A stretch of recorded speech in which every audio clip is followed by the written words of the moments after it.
Hey guys, my name is Sagar. I'm going to go through an injections video. I'm here to demonstrate the process.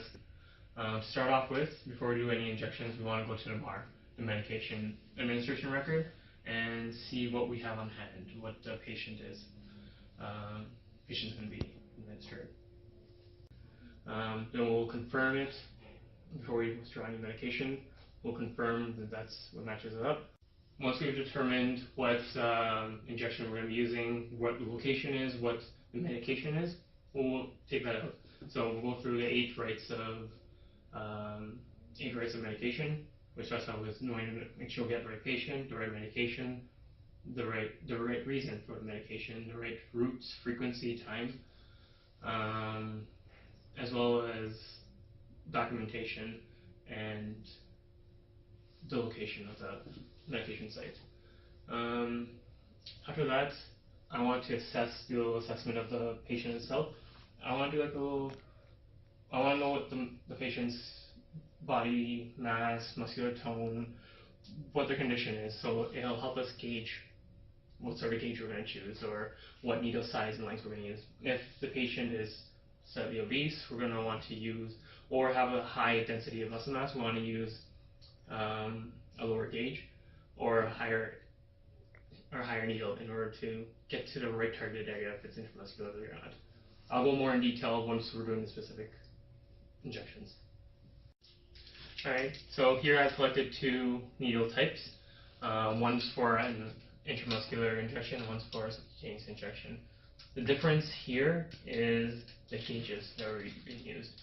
So the gauge for subcutaneous is 24-25 of a gauge. It's more of a thinner needle because it's going to be going a little superficial of the layer. Whereas intramuscular, we have a 22 gauge, just because it's the smaller the gauge, the thicker the needle, and intramuscular we're going more deeper into the skin. Because we go more deeper, we want to ensure that the needle doesn't break while we're piercing through the skin, or that we get into the right designated location. The length also, once again, varies once we go to each range. Again, the smaller the girth will also have a bigger range of needle length, whereas the subcutaneous one will have a smaller length because we're only going to, again, superficial layer. We don't need to go too deep. We are going to be doing first Mr. Mancini's heparin shot, which is a subcutaneous injection. Therefore, I've gotten the 25 gauge injection, as well as retrieved our vial of heparin. We need to put in 5,000 units, and our vial is also 5,000 units, so we'll be administering the entire vial. So we've got all the equipment that we need. First of all, before we move on, we want to do hand hygiene. So hand hygiene is always important. Prevents infection control. We're going to be going pretty invasively, so we don't want to be injecting any bacterium into their body. Alright, the packaging should have an open. I would like to pull down halfway just so it doesn't touch everywhere else. I don't expose it. And we have our cover, your sheath, already on the injection. So that's already open. Next up, I'll retrieve my vial and I'll remove the cap from it. So then we have our vial ready in hand. Vial, we have our injection, removed our package. I'm going to withdraw the syringe to the amount of units that we need, and then remove the sheath. Once we have that, I'm going to pop off the cap from the vial and inject the air, our 5,000 units, into the vial itself, putting in some air pressure. So when we turn the vial around and remove, the air pressure would, through negative feedback, push back the liquid we need. And we can help guide it with our one-hand thumb as well too. So through negative feedback, we'll let the syringe pull back, and we can guide it with our thumb as well too, until we reach 5,000 units, which is our 1 ml. Okay. And remove remove that. Now, I see I've gotten a little excess fluid, so before I do anything, I'm going to tap the air bubbles out so you can extract or let the air out from the syringe, as well as, there you go, all the air bubbles are out. And in a basin to the side, well, first let the air out, and to the basin on the side, I have additional fluids. I want to remove it until we have 1 milliliters. Okay, there we have it already. Once we have it ready, I want to put the sheath back on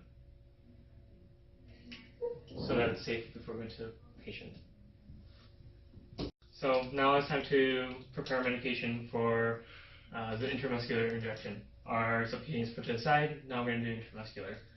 Our order at hand is Haldol, which we'll need 0.5 milliliters of. Since our vial is 4 milligrams every 2 milliliters, and we need 1 milliliter. We're going to go through the exact same technique as we did for subcutaneously. So, hand hygiene first. We'll open up the package halfway.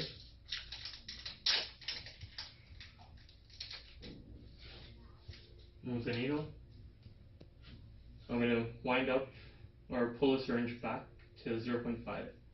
We'll know it's accurate when the first black line hits the score of 0.5. There's 2 black lines normally, so it gets a little confusing. So first black line. I'll pull off the sheath, and once again, I'll inject the air into the vial. Turn the vial around, let a negative pressure bring it back. And if it doesn't go all the way, then I'll guide it with my thumb. I'll pull a little bit extra just in case I lose fluid later. And there we have it. Once again, tap out air bubbles and remove it. There we go. Oh. Put the sheath on and label it just like before. Mario Mancini. Okay, so now I'm going to prepare the second portion of the medication that we need, which is Haldol. We need 1 milligram of Haldol.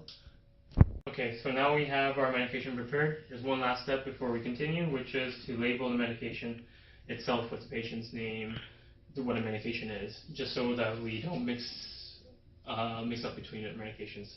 So we go right. So I'm going to label the syringe, keep it to the side, and dispose of all other equipment that we won't need in the non-disposable dustbin.